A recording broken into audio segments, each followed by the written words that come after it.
Bueno, empecemos entonces con la séptima charla del curso introductorio a la historia de la Iglesia.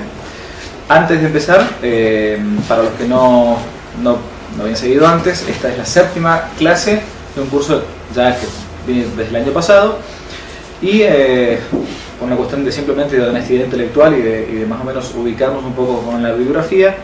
Yo no soy un especialista en el Islam, en el mundo musulmán, eso de entrada, hay que decirlo.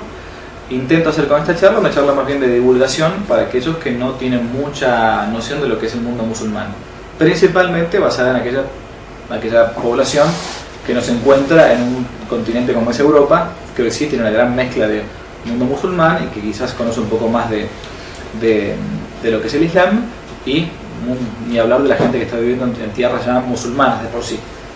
Es decir, que esta charla o clase está más bien dirigida a una especie de público introductorio para lo que es el Islam, que sabe poco y nada de lo que es el mundo de la media luna. Y para poder utilizar las fuentes bibliográficas, principalmente voy a usar dos que son fácilmente conseguibles por todos. Uno es el libro correspondiente del padre Alfredo Sáenz, sacerdote jesuita, en el tomo de La nave y las tempestades, correspondiente al tema del Islam. Ese es el principal. Y el segundo, quizá menos conocido, pero sí de un autor muy muy importante, que es el padre Julio Membiel. Es un libro muy cortito llamado Tres pueblos bíblicos en su lucha por la dominación. Habla sobre el cristianismo, el judaísmo y el islamismo. Bien, vamos a hacer entonces una introducción histórica para ver después un poco el pensamiento del mundo islámico.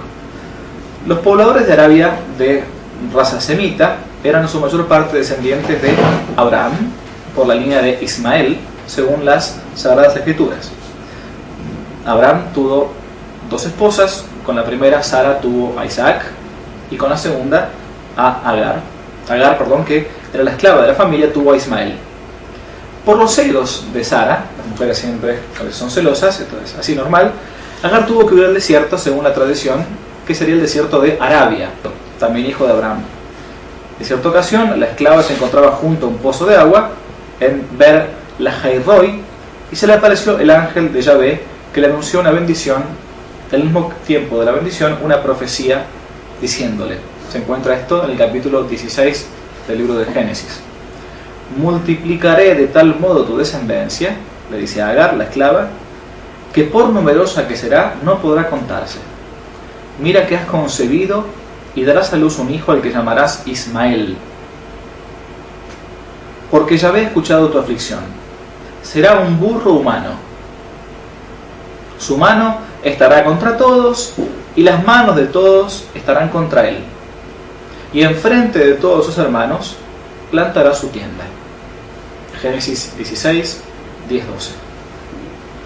Ya en el desierto, Agar, la esclava medio muerta, de hambre y de sed, comenzó a buscar desesperadamente agua porque temía por la vida de su propio hijo, Ismael, cuando de repente oyó la voz de un ángel que le reiteró la decisión de Dios: arriba, levanta al chico y tenle de la mano, porque he de convertirle en una gran nación. Génesis 21. Enseguida el Señor le mostró un pozo que estaba cerca del antiguo tabernáculo que había erigido Abraham, el pozo llamado de Sem-Sem, sagrado hasta la actualidad por los descendientes de Ismael, es decir, por los islamitas. El pozo de Sem-Sem desaparece después con el relato bíblico hasta la muerte de Abraham, cuando reaparece para enterrar a su padre junto con su hermano Isaac. Poco después, un grupo de beduinos que estaban buscando un camello extraviado encontró aquel pozo, y después de apagar su sed allí, fundó entonces la ciudad famosa de la Meca, tomando a Agar y a Ismael como sus propios protectores. Según las tradiciones árabes, Ismael se casó con una hija de un príncipe y tuvo una familia muy numerosa, que fue el principio del pueblo árabe. También trató enseguida de reconstruir el templo primitivo, un pequeño templo llamado la Kaaba, ayudado por su padre Abraham. Una piedra, según dicen, una piedra milagrosa, servía el patriarca de andamio, subiendo y bajando por ella mientras iba construyendo el templo. Persisten, según dicen todavía, las huellas de sus pies, pero solo las pueden ver aquellos que son fervientes islámicos. Esta piedra, incrustada en el ángulo de la pared exterior de la Kaaba, era originalmente de un jacinto blanquísimo, que poco a poco, paulatinamente, se va ennegreciendo por los pecados de los hombres. Los musulmanes creen que fue también en este mismo lugar donde Abraham se aprestó a cumplir con la orden divina de inmolar a su hijo Isaac. Recordamos todos el pasaje, ¿no? La prueba que tiene Abraham con Isaac respecto de Isaac. Y también allí donde habrían sido enterrados la misma Agar e Ismael. De ahí que la Meca entonces haya sido siempre considerada una ciudad bastante santa, sagrada, aún mucho antes del nacimiento de Mahoma. Esto hay que tenerlo muy en cuenta, ¿no? La Meca, como la conocemos hoy, entonces ya de antemano, antes de Mahoma, varios siglos antes, ya era considerada como una ciudad santa, o al menos sagrada. Cuando los peregrinos llegaban a esta piedra, debían dar 7 vueltas alrededor, la tocaban y la besaban, y después recorrían el trayecto que Agar había hecho, llegando al pozo de Zemzem para tomar algo de agua. La religión de los habitantes de Arabia por entonces consistía en una especie de politeísmo bastante rudimentario que incluía desde el culto a los astros y las piedras, a quienes ofrecían sacrificios incluso de animales, como el pueblo de Israel, el pueblo judío. Por encima de todas las divinidades, sin embargo, a pesar de que eran muy politeístas, se encontraba Alá. Alá significa Dios, ¿no? para los árabes. Una especie de Dios supremo, ordenador de todas las cosas. Cada tribu, siempre antes de Mahoma, contaba con un propio templo, según cada culto particular. Pero había uno especial que pertenecía a todos los credos. Era justamente la Kaaba y esa piedra negra, especie de santuario nacional donde acudían grandes caravanas de peregrinos. En medio de este mundo politeísta, existían algunas colonias judías. Cada región tenía sus dioses y veneraba los espíritus que atemorizaban sus dominios. De todos aquellos pueblos, la ciudad sagrada, la Meca, capital de la región de Hijaz, un importante centro comercial por donde pasaban caravanas que unían el Yemen con Palestina y Siria, y dominaba una oligarquía de grandes comerciantes cuya supremacía le correspondía a la tribu de los Quraysh, de donde va a salir justamente Mahoma. Entonces, para resumir, Mahoma va a salir una tribu dentro de todas que tenía una gran supremacía incluso de tipo comercial. Esto no hay que olvidarlo, son datos que no son menores. Con el tiempo, la influencia de las colonias judías y de cristianos sirios y etíopes en la misma Arabia fue abriendo los espíritus de los árabes hacia una concepción religiosa distinta. Entonces nos encontramos en un núcleo donde van a confluir religiones locales, regionales digamos, con la religión monoteísta judía y con el cristianismo. Vamos a ver ahora de qué tipo de cristianismo estamos hablando. Pasemos ahora ya entonces al siglo VI, año 500. Como sabemos, el epicentro del mundo islámico se encuentra justamente en Arabia Saudita, hoy por hoy una nación netamente teocrática. Esta zona va a quedar fuera, y esto es un detalle que no es menor, como lo marca el mapa, fuera de los límites del Imperio Romano. Un detalle, digo, que no es menor. Sabemos que Roma civilizó, dio su cultura, su derecho, su religión incluso, ¿no? Y también fue como el vehículo para que el cristianismo llegue rápidamente al mundo civilizado por Roma. La mayoría de los árabes, ya en el siglo VII que habitaba la península arábiga, vivía agrupada en tribus y llevaban una vida nómade, amenazando constantemente las fronteras del imperio. Los límites sobre los cuales se repartían el control eran Bizancio, hoy Estambul, Constantinopla, Persia y el reino de los etíopes. En el interior de la península, la zona resultaba una inmensa meseta desértica, jalonada de oasis donde vagaban los beduinos, estos hombres que andaban con los camellos. Hacia el norte la península limitaba con las provincias bizantinas de Siria y Palestina. Hacia el nordeste con el famoso imperio persa. ¿Cuál es la historia, llamémosle, oficial respecto de Mahoma? O sea, ¿qué dicen los musulmanes respecto de Mahoma? Mahoma nació, según la historia oficial, en el año 571 en la Meca. Pertenecía, como dijimos, a la familia de los Coraichitas, una tribu levítica que tenía en sus manos los intereses económicos de la propia ciudad, en especial todo lo que hace la recepción de los peregrinos que habitualmente se dirigían a la Kaaba. Huérfano desde los 10 años, el pobrecito fue educado por un tío generoso, pero sin fortuna, siendo guardián de rebaños y ocupado del pastoreo que acompañaba a las caravanas. La vida de Mahoma va a cambiar cuando se case. Como la de toda persona que se casa, la vida cambia. Ya más grande ingresó al servicio de una rica viuda llamada Yahida, probablemente de raza judía, su esposa, de quien pronto se va a convertir en su principal hombre de confianza, hasta que ésta le ofrece incluso casarse con ella. Mahoma tenía por entonces 29 años. Pasados ya 11 años de matrimonio, Mahoma va a comenzar a decir que tenía ciertas visiones, locuciones de parte de Dios, quien lo habría o lo estaría eligiendo como un profeta, uno de sus profetas, para enseñarle al pueblo árabe la fe monoteísta. Es decir, para que el pueblo árabe dejase de lado todo ese politeísmo regional y se convirtiese en el mundo monoteísta. Inmediatamente se transformó en predicador, invitando a la plena sumisión a la voluntad de Alá, Dios, único, omnipotente, y amenazando a los infieles, a los que no eran monoteístas, con castigos escatológicos. Aclaremos que Mahoma ya había entrado para entonces en contacto con los que los musulmanes llaman los hombres del libro. Los hombres del libro son tanto los judíos como nosotros los cristianos, por la Biblia, ¿no? Pero un detalle no menor tampoco, con el mundo cristiano con el que entra en contacto Mahoma, va a ser con el mundo cristiano heterodoxo, es decir, no 100% ortodoxo, sobre todo con los cristianos llamados arrianos o nestorianos.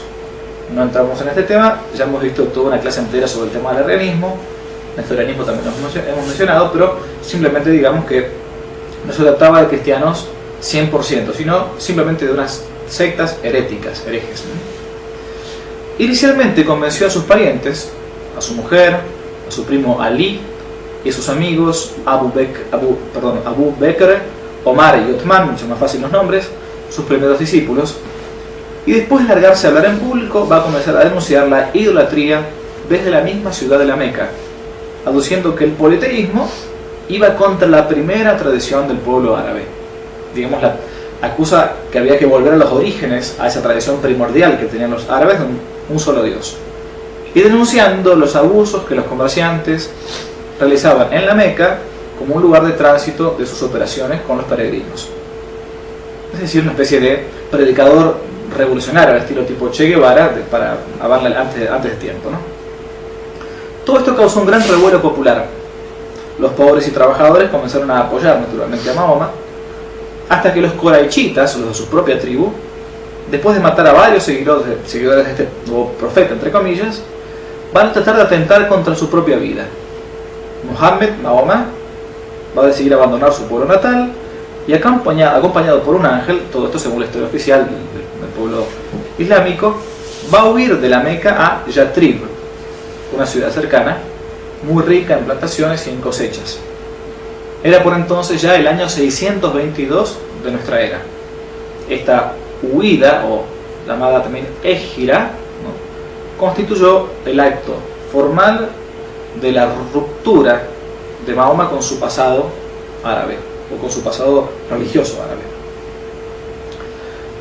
Esta huida o égira de Mahoma a Yatrib o a la ciudad de Medina, como se va a conocer también, ha hecho un punto de partida del Islam. Se la conoce como un punto de partida así del Islam. Desde entonces la ciudad de Yatrib va a cambiar de nombre, llamándose en adelante Medina. Medina al-Nabi, que significa algo así como ciudad del profeta. En España, por ejemplo, hay algunas ciudades, mientras estuvo Medina del Campo, por ejemplo, ¿no? Mientras estuvo bajo el dominio islámico, Medina. Ya con 25 años entonces de casado, con Jadija, falleció ella y Mahoma contrajo 11 nuevas uniones formales, generalmente por razones de poder y riqueza. Instalado en Medina, Mahoma, hasta entonces predicador, cambió de táctica y se va a transformar ya no en una especie de rebelde, de predicador rebelde respecto del comercio, sino en un caudillo político e incluso guerrero, abocándose a la consecución principal de dos objetivos. Primero, organizar y reglamentar un nuevo culto, de modo que su actividad tuviese un carácter meramente religioso, y para esto va a comenzar a fijar una doctrina que él decía que le era dictada de parte de Dios. La va a presentar como una continuación de Abraham, pensemos en esto que es importante, la continuación de una especie de judaísmo, esto es un detalle no menor, y va a lograr acallar así las divisiones tribales. Para concretarlo, va a ser edificar un templo, una mezquita, la primera de todas, ordenando que fuese el punto de reunión de sus seguidores, que van a comenzar a llamarse a partir de entonces Muslim, o en español musulmanes, que significa hombre que está sometido a Dios. Eso es Muslim o musulmán. Por un lado entonces va a organizar y reglamentar el culto. Por otro, va a unificar las fuerzas de que disponía para emprender una campaña contra la Meca. Así, en menos de 2 años, la pequeña población de Medina va a convertirse en su nueva causa. Los únicos que permanecieron refractarios fueron los judíos, porque por un lado se negaban a reconocerle naturalmente dones proféticos a un hombre que ya no era judío, y por otro despreciaban su predicación porque afectaba directamente sus propios intereses comerciales. Mahoma va a declarar abiertamente la guerra a la Meca, considerando a sus merodeadores como intérpretes falaces de la voluntad de Abraham, el padre, reconocido así por los musulmanes, uno de sus padres. Con este fin va a señalar el objetivo de sus seguidores, la Guerra Santa, que en primer lugar había de lanzarse a la conquista de la Meca, para hacer de la Meca el centro del culto musulmán. A raíz de esta convocatoria, acudirán numerosos beduinos, estos hombres de los camellos, llegando a reunirse en el año 630 unos 10.000 hombres que marcharon sobre ella hasta ocuparla.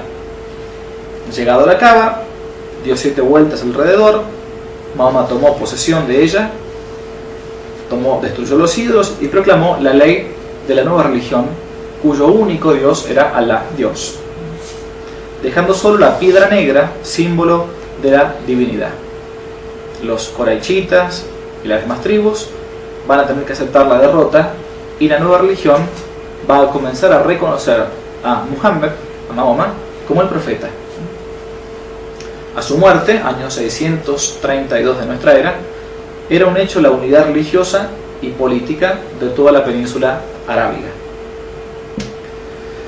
Es importante, como les contaba antes, notar la presencia o mejor dicho, notar las raíces que influenciaron en el pensamiento de Mahoma y del Islam, si uno a veces no termina de comprender. Esto lo explica muy bien el padre Julio Membiera en esta obra que citaba al principio, 3 pueblos bíblicos en su lucha por la dominación, porque va a influir mucho en su pensamiento y en su doctrina. Respecto de los judíos, ya hacía tiempo que se habían establecido en diversos centros comerciales de Oriente, incluso cerca de la Meca, como lo vimos antes. Los cristianos, por su parte, habían llegado a estas tierras provenientes de Siria, Abisinia, Egipto y de distintas tierras del Asia Menor. No todos eran ortodoxos, es decir, de recta doctrina. Había especialmente entre ellos grupos de herejes, especialmente, dijimos, de arrianos y de nestorianos. Bajo el influjo de judíos y cristianos, algunos árabes, es verdad que habían abandonado la idolatría, la dedicación hacia los dioses falsos, a los falsos dioses, ¿no? Llegando a la adoración de un solo Dios. Se sabe de cierto que Mahoma conoció y muy de cerca a estos cristianos y judíos, cristianos herejes y judíos.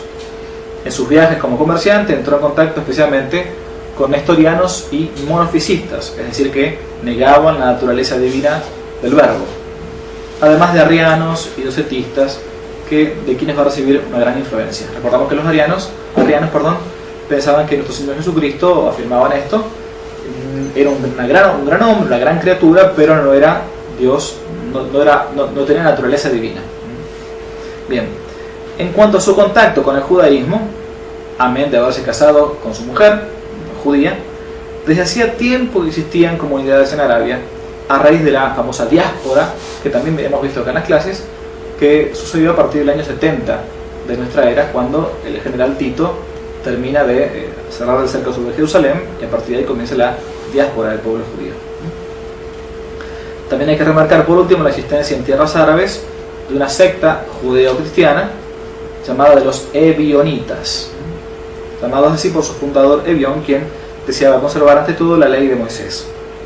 Eran los herederos de los famosos judaizantes, aquellos que en el incidente de Antioquía, por ejemplo, creían que San Pedro, lo hemos visto con San Pablo, el famoso está en los Hechos de los Apóstoles, decían que para poder ser primero cristiano hay que pasar primero por el judaísmo, ¿no? Estos eran los judaizantes, ¿no? o particularistas.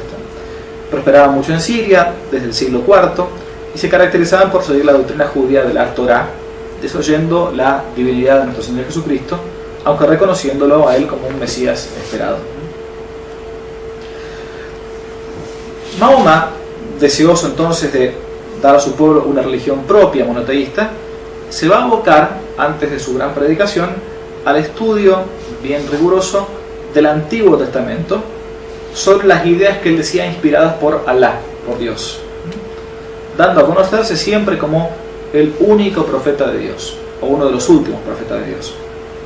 Su mezcla de doctrinas judaicas con cristianas heterodoxas hará que, por ejemplo, venera a Jesús, Ishu, como hijo de María, reconociéndole un lugar realmente excepcional en el mundo del Islam. En el Corán, Jesucristo es un profeta, pero un profeta más, un gran profeta, pero al final de cuentas es un profeta.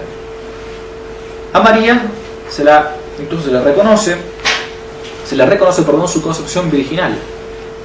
Es decir, hasta el día de hoy uno va, por ejemplo, a Medio Oriente, y puntualmente, ahora que yo recuerdo, a la cueva de Belén, muy cerquita de la cueva de Belén, se encuentra la famosa Gruta de la Leche, el lugar donde, según la tradición cristiana, la Virgen María amamantó al niño Jesús después de haberlo dado a luz, y una gota de la leche de la Virgen María, según la tradición, tocó el suelo, y toda la gruta completa es de color blanco, le llaman así la Gruta de la Leche, al punto tal que muchas mujeres van allí a sacar un poquito de polvito de esa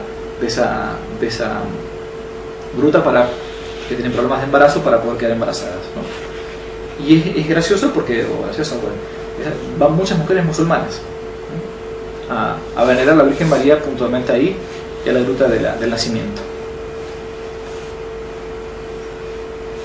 Un hecho singular, según las fuentes islámicas, va a tener lugar después de la muerte de una de sus mujeres. Nos referimos al Miraj, una especie de ascensión mística de Mahoma al cielo. Mientras dormía, cierto día en la Kaaba, el ángel Gabriel, que es uno de los que va a dictarle a Mahoma el Corán, según Mahoma, lo despierta y lo llevó a un caballo blanco alado, llamado Burak. Guiados ambos por un arcángel, llegaron entonces a Jerusalén, desde donde salieron a su encuentro, un grupo de profetas del Antiguo y del Nuevo Testamento: Abraham, Moisés, Enoc, San Juan, Jesús y otros, donde rezó junto con ellos en la explanada del antiguo templo de los judíos, quizás ahora donde se encuentra hoy la famosa mezquita de Omar, o la cúpula de la roca.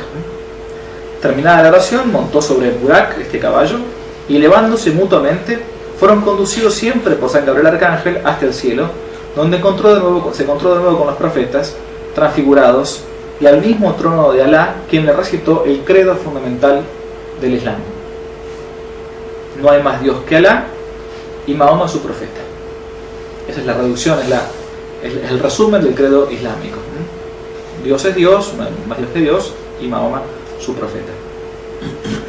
Durante la estadía de Mahoma en Medina, la ciudad de Medina, ocurrió otro hecho simbólico que tuvo gran repercusión en el tiempo hasta el día de hoy. Durante los primeros tiempos, los árabes pasaban siempre, al igual que el pueblo judío, mirando hacia la Tierra Santa de Jerusalén. Esta costumbre quedó incluso entre nosotros durante mucho tiempo, hasta hace poco tiempo. La construcción de todos los templos cristianos, incluso la dirección en la que el sacerdote rezaba la Santa Misa, era siempre mirando hacia Oriente, ¿no? La luz viene de Oriente, ¿no? El sol que nace de lo alto. Bien, el mundo árabe hace lo mismo. Pero un día, dirigiendo el profeta la oración en la mezquita que había hecho erigir en la ciudad de Medina, súbitamente, sin dar explicación, cambió de dirección, se volteó y dirigió su mirada hacia la ciudad, hacia la Meca. De inmediato todos los presentes lo imitaron, y ese gesto fue una especie de renuncia a todo su pasado, una renuncia explícita a su intento de asimilar o continuar con el judaísmo. Es desde ese entonces que al día de hoy los musulmanes, los han visto seguramente en las películas, en las fotos, rezan siempre dirigiéndose hacia la Meca. ¿En qué se basan los musulmanes? ¿O cuál es el credo? Es muy sencillo, pero en el Corán, el libro sagrado del musulmán. Etimológicamente, el origen de la palabra Corán significa recitación, es un libro para recitar, más bien incluso para cantar. Digamos que de modo muy genérico sería como el equivalente, entre comillas, a nuestra Biblia, entre comillas, no hay inspiración ni nada de esto, pero lo decimos. Es la escritura presuntamente revelada por Alá a Mahoma. El Corán no se lee, sino que debe ser recitado, o mejor dicho, cantado en su lengua original. Por eso todo musulmán debe aprender el árabe para ser en verdad un musulmán. Fue transmitido, siempre según los orígenes islámicos, de forma directa al profeta, que va a ser el instrumento pasivo de la revelación. No hay en el mundo musulmán nada que ver con lo que hoy nosotros conocemos en el cristianismo como una inspiración bíblica, ¿no? El hagiógrafo, el escritor sagrado, también pone su libertad cuando escribe, no es un autómata que tiene su estilo, tiene sus recuerdos, tiene la inspiración de Dios como causa principal, y como causa instrumental es el hagiógrafo, el San Lucas o quien sea que va escribiendo. En fin, el Corán no es transmitido de modo directo, y Mahoma simplemente es un pasivo repetidor. Algo habría escrito él y algo sus seguidores después de su muerte, pero el texto original se conserva, según el Islam, en el cielo, en tablas en el cielo. Desde toda la eternidad, el libro que los musulmanes tienen es una especie de réplica de aquel arquetipo celestial. En cuanto al Corán, siempre según las fuentes musulmanes, fue revelado por Dios solo en razón de la imposibilidad de que se establezca un contacto directo entre Dios y los hombres. Esto es importante. El Dios musulmán es un Dios trascendente, absolutamente trascendente, que no puede tener ningún tipo de contacto con los hombres. Es el Dios que, como diría Borges, nos queda lejos, como que creó el mundo y dejó todo allá, y bueno, Dios lanzó a rodar una bola de bowling y dejó que nos arreglásemos, más o menos, ¿no? No existe una relación directa como podemos estar nosotros con nuestro Señor, segunda persona de la Trinidad, ¿no? Al contrario. El problema con el que nos encontramos acá es que Mahoma era analfabeto. Sí, según afirman los mismos musulmanes, de modo que no se le puede atribuir su autoría.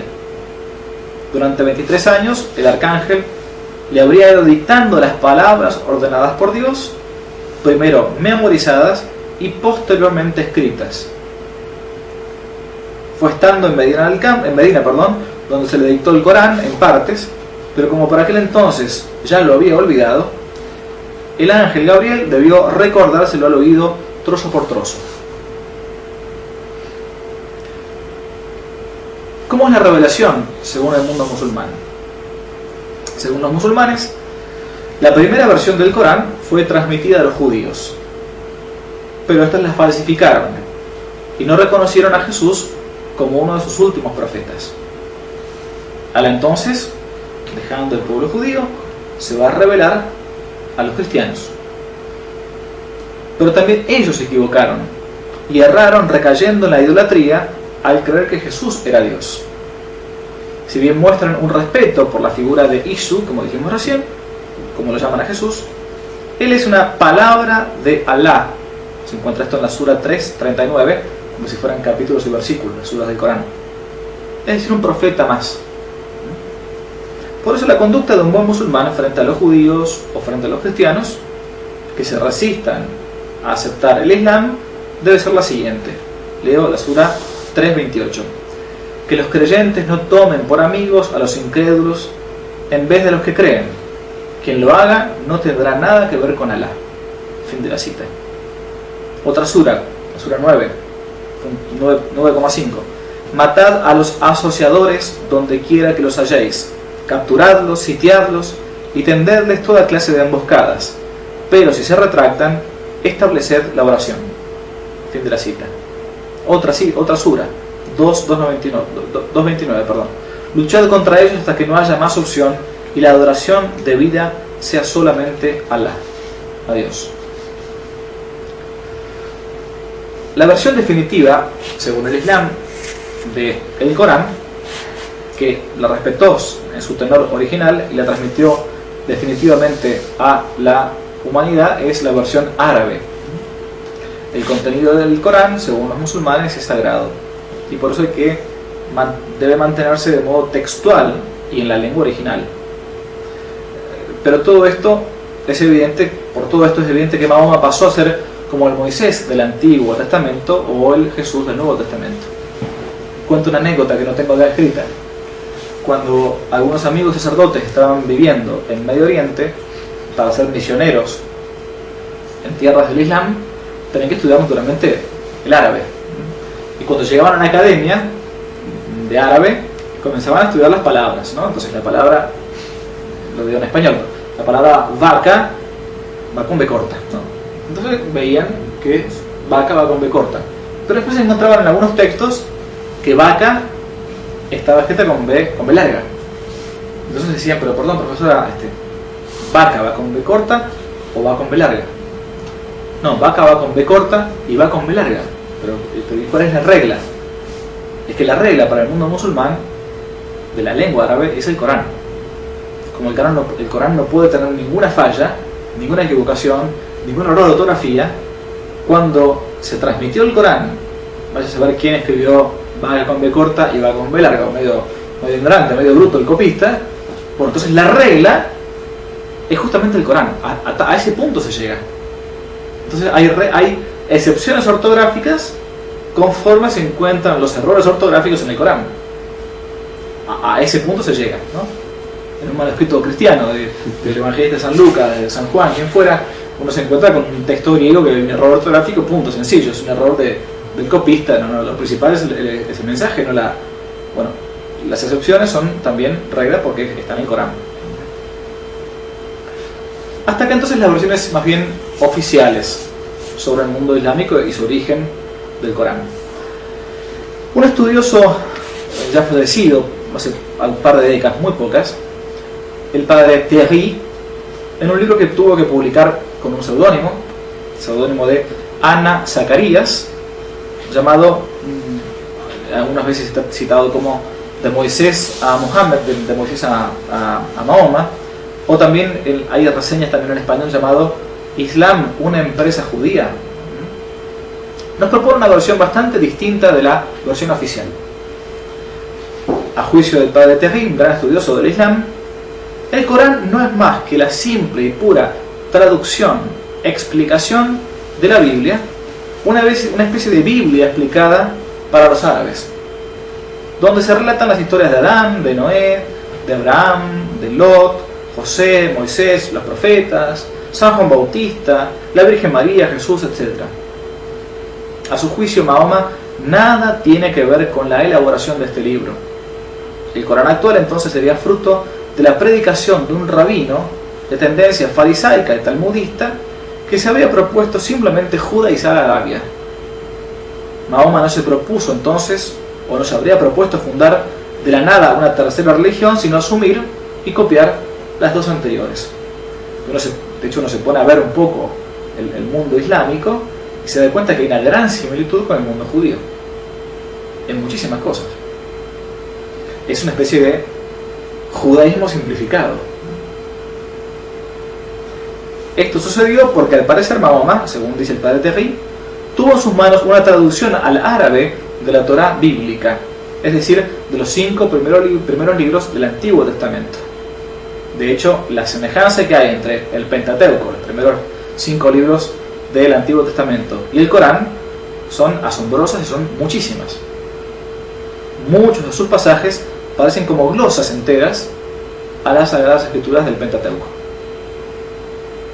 Por lo demás, sus principales elementos doctrinales coinciden, entre comillas, con los judeocristianos, como por ejemplo la unicidad de Dios, su omnipotencia, su bondad, su eternidad, su providencia divina, su poder creador, en fin, el mundo celestial, los ángeles, los demonios, Satán como caudillo del mundo maligno, los mandamientos, etc.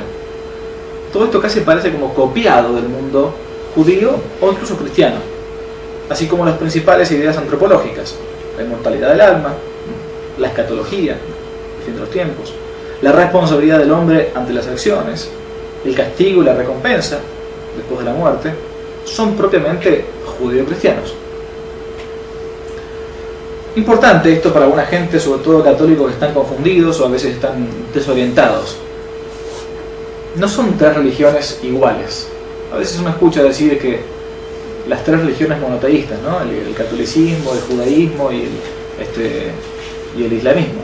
Bueno, tenemos el mismo Dios en común. No, un momentito, eso es un error grave, gravísimo. A pesar de verdad de las similitudes que uno puede señalar, existe una diferencia fundamental que es la más importante y que zanja, como en un abismo, al catolicismo, del judaísmo y del islamismo. Porque ambas religiones, estas últimas 2, tienen más en común entre sí que similitud con la nuestra. La diferencia esencial entre ellas y la nuestra es la negación absoluta del Verbo hecho hombre, de la segunda persona de la Trinidad, que se encarna para redimirme, para salvarme, para abrirme las puertas del cielo. De que para el judaísmo, como para el mundo del Islam, es una blasfemia que Dios se haga hombre. Basta con recordar los textos de Semana Santa. Ha blasfemado, ¿qué necesidad tenemos de testigos?, dicen a Cristo, ¿no? Además, la negación de la encarnación involucra la negación del dogma también de la Santísima Trinidad.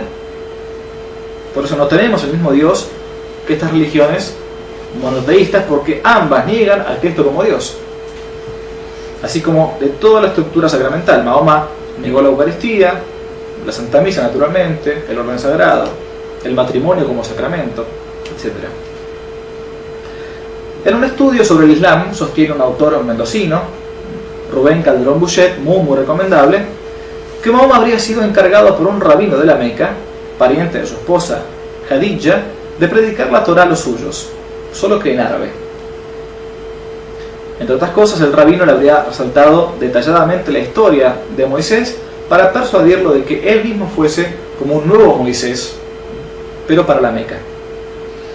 Así como, dice Calderón Bouchet, así como un judío tradujo y adaptó entonces historias judías en árabes, y los árabes creyeron que Alá les hablaba a los árabes, también, sigue añadiendo ahora el padre Terry, el Islam es como la prolongación del judaísmo entre los árabes, concebido y tramado por un rabino de la Meca, quien fue secundado en su plan de realización por un árabe, Mahoma, al que su mujer, Khadija, de raza judía, empujó hacia el judaísmo. Fin de la cita. Es por todo esto que, según la tesis del mismo Belloc, el islamismo es una herejía judeo-cristiana en sentido amplio. Por eso el padre Membiel lo pone en estos 3 pueblos bíblicos, ¿no? Cuando Belloc escribe las grandes herejías, pone al islamismo como una especie de herejía surgida del mundo judeo-cristiano, ya que comenzó como una herejía y no como una religión nueva. Fue una especie de adulteración de la doctrina cristiana, ya que su vitalidad y capacidad de expansión se debieron a una adaptación y tergiversación del judeo-cristianismo. Otra de las fuentes de la doctrina islámica es el hadith o hadish. Si el Corán es la palabra de Dios, el hadith o hadith transmite principalmente las palabras y las enseñanzas de Mahoma, su profeta, narradas por los imanes, algo así como la tradición para el mundo islámico. Y por último, la Sharia o ley islámica. de importancia enorme hoy en día, sobre todo, se encuentra esta especie de ley sagrada, que es un conjunto de prescripciones legales que, alimentadas en las fuentes del Corán y de las sunas, es decir, colección de enseñanzas, dichos y aprobaciones de Mahoma, se van adaptando a tiempos y circunstancias y fueron elaboradas por distintas escuelas jurídicas, algo así como puede ser el Talmud, ¿no? También para el mundo judío. Bien, vamos un poco a los pilares, ya pasando ya la mitad de la charla, de la moral islámica.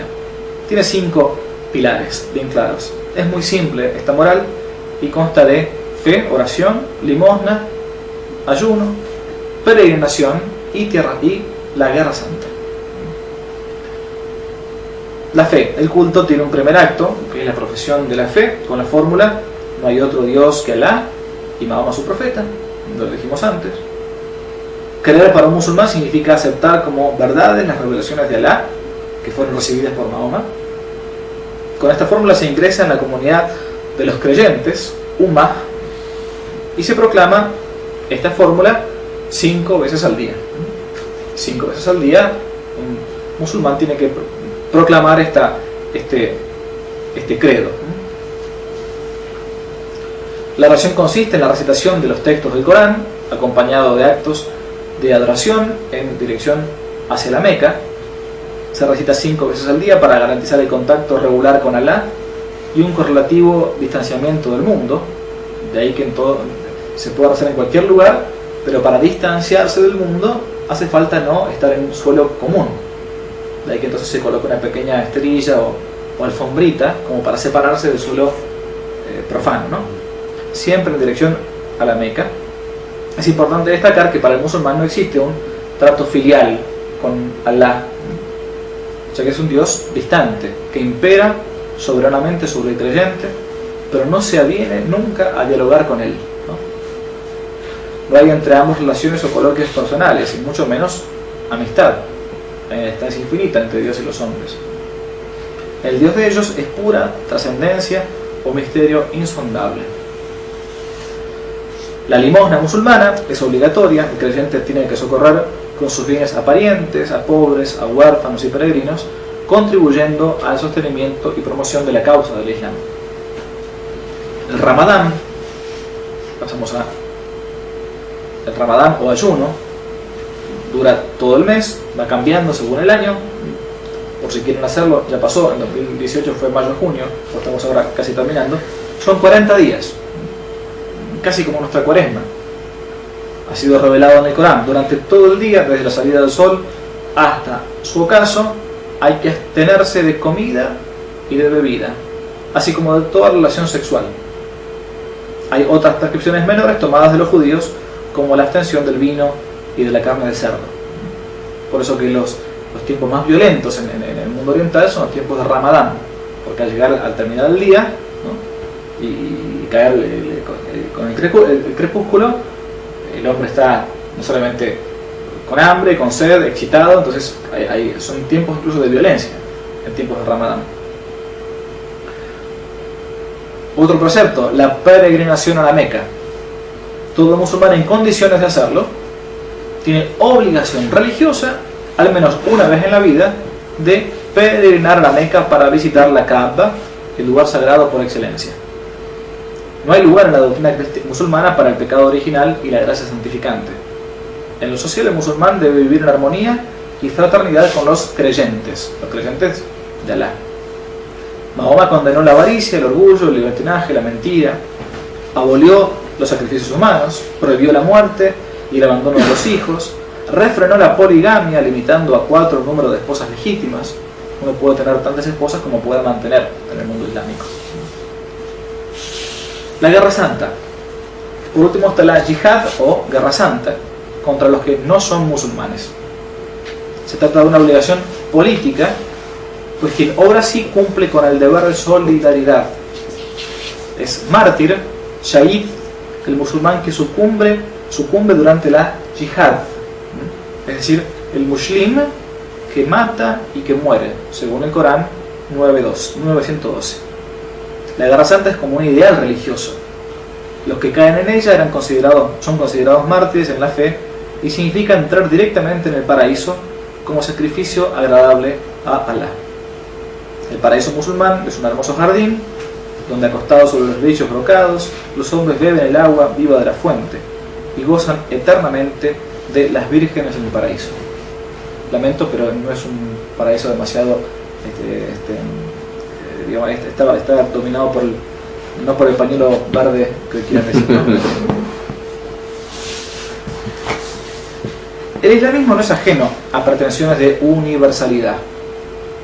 Los creyentes se consideran comprometidos con la defensa de los derechos de Dios, de su primado, de su prioridad.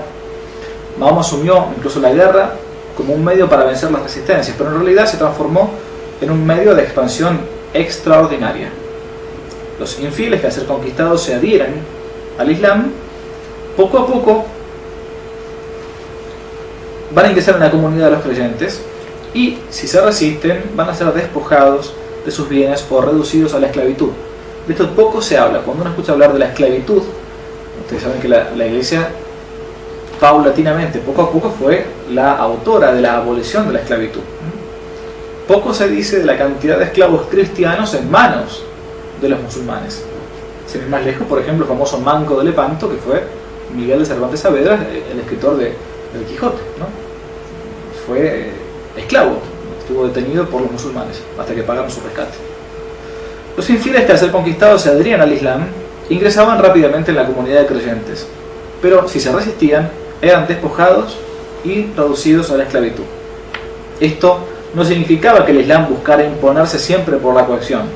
Los judíos y los cristianos, gentes del libro, eran tolerados por tener parte de la revelación en común, pero siempre debían pagar un tributo al dominador islámico. ¿Sí? El Islam vencía. Gracias a la Guerra Santa, y sin pretenderlo, a lograr la unidad del mundo árabe, se va a desatar una especie de fuerza nueva o un nacionalismo terrible. Mahoma no pensó en una guerra estrictamente contra el cristianismo, pero en el afán de conquista que va a suscitar en toda la península arábiga, van a ser los cristianos los que poseían la mayor parte de las tierras donde los árabes van a poner sus propios ojos. No siempre aspiraron a la conquista por motivos meramente religiosos, pero la expansión le ofrecía una gran influencia en cuanto al ámbito comercial. Por eso parece extraño para nosotros hoy, esto yo lo he comprobado muchas veces, incluso con gente del mundo árabe, ¿no? Musulmana, pensar que todo el norte de África era cristiano hasta la llegada del Islam. Cuando se puede pensar en San Agustín, toda la zona, todo el monacato, los monjes nos han llegado no por San Benito en Occidente, nos llegó por Egipto, por toda la parte de Oriente, por la Tebaida, por San Pacomio, San Antonio Abad. Los primeros monasterios surgieron en el norte de África. Bueno, hoy parece impensado que todo eso es tierra ganada por el Islam. Al punto tal que uno habla con un musulmán y dice: mira, vos tenés que volver a tus orígenes, a tus tierras. Ellos ni siquiera saben que eso fue cristiano.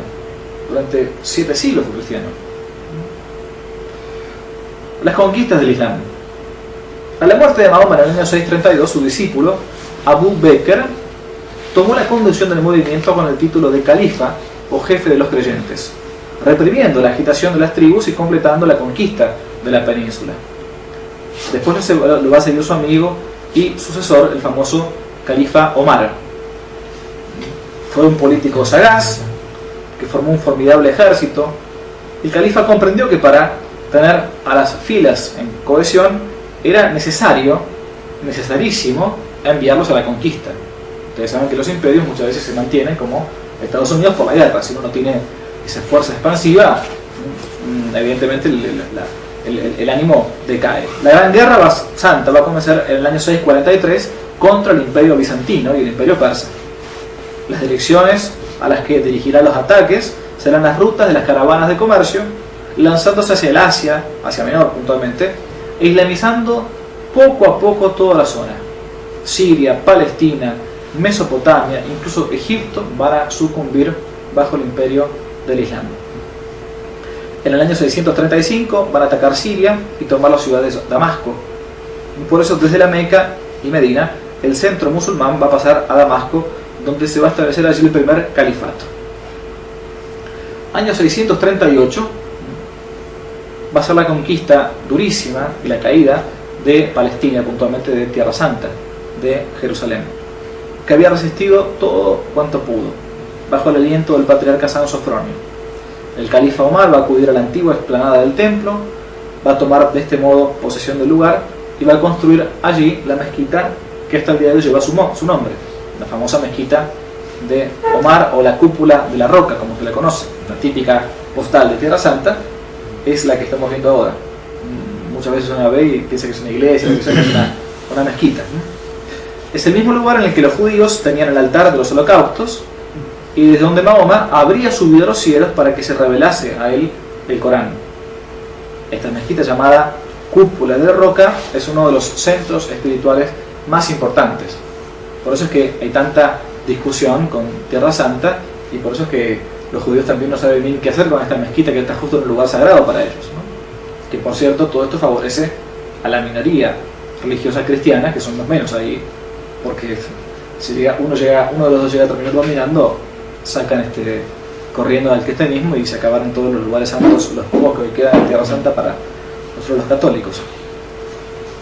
Va a llegar después la caída de Egipto, entonces, como decíamos, con Omar, que quería detenerse y organizar el ataque, pero que no va a poder detener el empuje de los guerreros más bien natural, y que se van a lanzar a destruir el imperio de Egipto.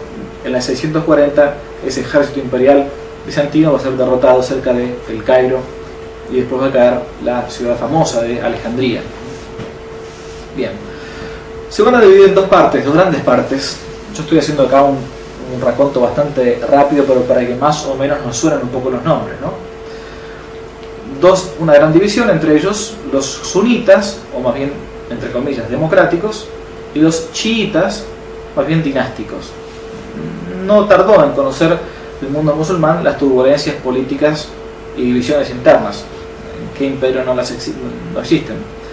Hasta el momento los sucesores de Mahoma habían sido sus amigos más cercanos, ¿no? Sus seguidores políticos más preferidos, que se van a llamar los sunitas, y apoyaban la sucesión en el poder musulmán por elección y no por la vía de la sangre.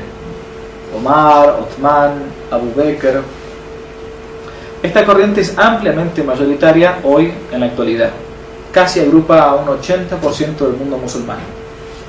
Pero otro sector se va a poner del lado de los familiares de Mahoma, apoyando a Ali y a Fátima. Fátima no por la Virgen, sino por la hija del profeta. No sea cosa que les pase como a mí una vez en París, en un hotel, que una chica jovencita, 20 años, una conserje, yo sacerdote, que no soy un poco apostolado con la chica, hablando con la chica, ¿cómo te llamas? Fátima. Ah, por la Virgen de Fátima. No, por la hija de Mahoma. Ah, perdón, disculpe, ¿no? Ya, evidentemente más musulmana que Mahoma era. Fátima es un nombre musulmán. Especialmente a la descendencia por la sangre, entonces, estos chiitas. Según los adherentes, el sucesor del profeta, como califa, no tenía que ser elegido, sino que tenía que ser miembro de la familia de Mahoma. Son llamados los chiitas, un sector entonces minoritario, de apenas entre un 15 y un 20% del mundo islámico, que hoy por hoy tiene vigencia en Irán y en Irak sobre todo. Bien, en Egipto los árabes van a favorecer a los cristianos que estaban en contra de Bizancio, como los monofisistas. Incluso los melquitas mantuvieron la rama melquita católica, va a mantener los patriarcados de Jerusalén, Antioquía, Alejandría, cuya jerarquía se va a reconstituir a lo largo del siglo VIII. El cristianismo entonces no va a desaparecer por completo, ni siquiera los misioneros cristianos van a desaparecer, pero sí van a comenzar a exportar misioneros a algunos lugares de no una rama católica 100%. En el Egipto existían muchos nestorianos, que por ejemplo van a ser los misioneros nestorianos, monofisitas, lo que van a misionar algunas zonas inhóspitas, como por ejemplo puede ser el Tíbet y la China. Los primeros cristianos que llegaron a esa zona fueron entonces cristianos heterodoxos. Estambul, la ciudad de Constantinopla, se va a encontrar entonces amenazada, capital del Imperio Romano de Oriente. Los árabes hacían sus incursiones por el Asia Menor, por las islas del Mediterráneo, Chipre, Rodas, Creta, mientras que los búlgaros, sus aliados eslavos, van a comenzar desde el norte y van a atacar Constantinopla entre el año 673 y 677 por tierra y por mar. van a ser rechazados por Constantino IV, el califa va a firmar un tratado de paz y va a pagar un tributo a Bizancio, y la puerta oriental a Europa va a quedar por algunos siglos cerrada para el Islam. África del Norte, fíjense lo que es el mapa, va a estar perdida para la cristiandad desde el año 647, al punto tal que en el siglo XI, año 1000, solamente había en África 5 obispos. Repito, solamente en África había 5 obispos en el siglo XI. La España visigótica se va a derrumbar también ante la invasión musulmana por divisiones internas. Después de la caída de Cartago, las demás ciudades del África fueron cayendo en manos musulmanas. Los bizantinos se habían confinado en Ceuta, gobernada por el conde Julián. Y en España, en lugar de asociarse entre los cristianos, bizantinos y visigodos contra el enemigo común, el Islam, van a comenzar a dividirse entre sí. Julián, el conde Julián, cometió entonces el gravísimo error de llamar en su ayuda contra los visigodos de Rodrigo a Tariq Ben Suad, un jefe bereber islamizado, lugarteniente de Musa, otro caudillo árabe, o mejor dicho islámico. El exarca bizantino le entregó la plaza fuerte de Ceuta y desde allí Tariq pasó a España. El hecho quedó fijado en la geografía, ya que las antiguas columnas de Hércules, como recibieron el nombre, van a comenzar ahora a llamarse desde el momento Montaña de Tariq, es decir, Gibraltar, por el peñón de Gibraltar. ¿Cómo se va a dar la invasión del mundo árabe a España? Ustedes saben que España no es como la España que conocemos hoy ahora nosotros.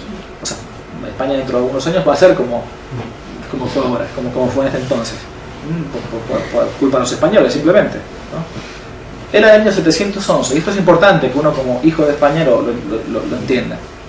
7.000 bereberes de Tariq, emir de Musa, y el ejército bizantino de 5.000 hombres cruzaron el estrecho y ocuparon una buena parte de España. El rey Rodrigo, visigodo, estaba en el norte de la península luchando contra francos y vascos, todos cristianos, o casi cristianos por lo menos. Cuando tuvo conocimiento de la invasión, dirigió su ejército hacia el sur, se enfrentó contra ellos a orillas del río Guadalete. Pero la España musulmana va a ser ayudada, o mejor dicho, va a convertirse en tal por ayuda de los judíos que apoyaban a la invasión musulmana. La España musulmana, el centro del islamismo, va a estar en el califato de Córdoba, ya, donde antes de finalizar el primer milenio surgió un terrible guerrero llamado Al-Mansur, o sea, una especie de ministro del califa. Llegó incluso a apoderarse de Santiago de Compostela, la gran capital de la fe, digamos, para España, el norte, en Galicia, y arrastrar a toda la ciudad excepto la tumba del apóstol, haciendo llevar hasta la ciudad de Córdoba, cita en más de 700 kilómetros al sur, las campanas del templo. Las campanas de la famosa iglesia de Santiago van a ser trasladadas por hombres cautivos cristianos, esclavos cristianos, como un trofeo de guerra. Miren lo que era el califato omeya, el imperio carolingio, la parte de Francia. Lo único que va a quedar librado al Islam es la zona que hoy conocemos como Asturias. Por eso en España, en medio de broma, medio en serio, dicen que Asturias es España y el resto tierra conquistada, mejor dicho, como diciendo, los únicos que no quedamos dentro del mundo árabe somos nosotros. Claro que tienen una gran ventaja. Hay una cadena montañosa que beneficia a los asturianos, que les permite estar un poco como aislados del mundo musulmán. Bien, se va a dar finalmente el freno de los musulmanes, gracias a Dios, por Carlos Martel en la famosa batalla de Poitiers. Cruzaron los Pirineos, que dividen Francia con España, van a invadir la zona sur, o zona más bien suroeste de Francia, apoderándose de Carcassonne y de la ciudad de Nîmes. Pero en Poitiers los esperaba el ejército galo de Carlos Martel, año 732, contra cuyos caballeros cubiertos de hierro se van a estrellar las tropas ligeras de los árabes, frenándose así su impresionante ofensiva sobre Occidente. Rechazados en los Pirineos, los musulmanes van a seguir dominando sobre España, y más adelante se van a ser dueños incluso de Sicilia, la isla de Sicilia, todo el mar Mediterráneo, oriental y occidental, y eran casi todos ellos. Nunca la historia había conocido una ofensiva semejante, tan repentina y tan avasalladora. Va a ser Pelayo finalmente que los va a frenar, pero eso es más adelante. ¿Por qué? ¿Cuál fue la razón de la expansión tan rápida del Islam? Uno tiene que preguntarse, pero ¿por qué la gente, es verdad, era dominada militarmente, pero ¿por qué tan rápidamente se hacían musulmanes algunos cristianos? O algunos que no lo eran tampoco. En primer lugar, quizás es por alguna de las razones por las cuales hoy mismo hay gente en Europa que también se hace musulmana. El musulmanismo o el islamismo es una doctrina bastante simple. Desde sus comienzos los musulmanes estaban convencidos de que su religión iba a triunfar en todo el mundo. Tenían pretensiones de universalidad. Se pedía un credo muy elemental. Dios es Dios y Mahoma es su profeta.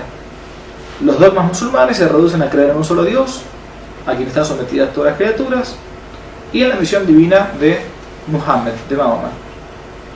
El último, si queremos el tercer punto, es creer en la vida futura si uno se mantiene fiel a este credo elemental. Tiene una moral sencilla, que a su vez no contraría en absoluto las pasiones, sino que las fomenta. No hay un ascetismo en el mundo musulmán. Al contrario, hay un desencadenarse de las propias pasiones, sobre todo para el hombre. La mujer es una especie de cosa en el mundo musulmán.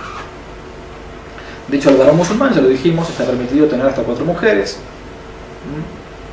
Como me dijo una vez un misionero, se necesitan 3 días para hacer a un musulmán, para crear a un musulmán. Se necesitan 3 años de catecumenado para transmitir la cultura y la religión a todos los niveles, la religión cristiana. Pero en 3 días un musulmán se convierte. Beneficios económicos. Hay que tener en cuenta que la situación económica de las zonas del Mediterráneo, donde había millones y millones de campesinos subyugados en medio de continuas guerras, hacían que los impuestos que el mundo musulmán les cobrase los perjudicara enormemente, ¿no? Si los deudores admitían que Mahoma era el profeta de Dios y que la nueva enseñanza tenía autoridad divina, inmediatamente se perdonaban las deudas. Sin embargo, en algunas zonas donde se va a desatar abiertamente la persecución, si los cristianos sometidos querían permanecer fieles a la fe cristiana, no se les impedía, pero tenían que pagar tributo al califa de turno. Bien. Por parte del cristianismo se encontraba una cristiandad desgastada, vencida, desarmada. La rapidez de las conquistas de tan grandes e importantes territorios solamente puede entenderse cuando hay una división interna entre el mundo cristiano. Pelayo, el gran Pelayo, y el inicio de la reconquista, para ir terminando. En el mismo momento de la conquista va a comenzar también la reconquista del mundo occidental, puntualmente de España, viniendo desde el norte, como decíamos, desde Asturias. Por más de 7 siglos y medio va a ser considerada como una especie de guerra santa contra otra guerra santa, la contrarrevolución cristiana, la cruz contra la media luna, cruzada contra los infieles para defender las tierras cristianas frente a los maometanos. Por esto, combatir en España fue tan meritorio por entonces como combatir en las cruzadas en Tierra Santa. En el año 1063, el Papa Alejandro II va a otorgar indulgencia plenaria a los caballeros que fueran a ayudar desde Francia a los hermanos españoles que luchaban contra el Islam. También ayudaron órdenes religiosas como la de Cluny, el Cister, iniciando fundaciones en tierras reconquistadas o liberadas al Islam. Muchos cristianos se refugiaron en montañas del norte y se organizaron bajo el mando de un descendiente de monarquía visigótica, el rey Don Pelayo, que detuvo el avance musulmán en las montañas de Asturias en la famosa batalla de Covadonga, año 718, con el grito Santiago. Santiago, decimos ahora, y cierra España. España se termina replegando contra el mundo musulmán.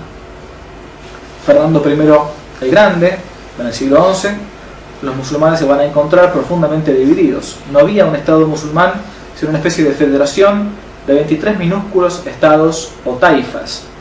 Aprovechando esta situación, en esa misma época va a surgir un católico y guerrero Fernando I el Grande, año 1033, rey de Castilla, quien, sacando partido de la división de los musulmanes, va a asediar sucesivamente a los taifas de Toledo, de Zaragoza, de Badajoz, y de tal modo va a intimar al rey de Sevilla a que éste le declare su propia sumisión. A la muerte de Fernando, su hijo Alfonso VI va a reanudar la ofensiva y va a tomar Toledo tras 25 meses de asedio, avanzando hacia el sur, pero los almorávides lo hicieron retroceder. Cid Campeador, el hombre providencial, en Castilla la Vieja, Rodrigo Díaz de Vivar, el Cid, el señor, quien va a arremeter contra los musulmanes, con enorme gallardía, con enorme caballería. Realmente es un hidalgo, un hombre al punto tal que tenía el respeto de los propios musulmanes por el modo en que guerreaba contra ellos. Su valor, su coraje lo van a convertir en la encarnación de la resistencia, del campi doctor, el campeador. Es algo así como el maestro de la guerra, el doctor de la guerra, ¿no? El Cid, el señor, lo llamaban los propios musulmanes. San Fernando Rey, como Rey Santo, San Fernando III, 1217, después de reunir los reinos de Castilla y de León, se va a lanzar a recuperar Andalucía, proclamándose caballero de Jesucristo. Y por último, los famosos reyes, muy vapuleados, por cierto, Isabel la Católica y Fernando de Aragón, los grandes reyes católicos, van a ser los que van a terminar en el año 1492, año providencial. Se expulsan los judíos de España, uno de los últimos países en que se les quita el derecho a la residencia, se descubre América, nosotros, y finalmente se termina de destruir al mundo islámico, a menos reconquistar las tierras que habían sido tomadas al cristianismo. Bien, vamos ya concluyendo. Nos encontramos hoy no en una invasión como esta, la del mundo islámico antiguo, de guerra directa, sino totalmente indirecta. Gaddafi hace algunos años dijo muy claramente: no hacen falta las metralletas, porque los vientres de nuestras esposas son nuestras metralletas.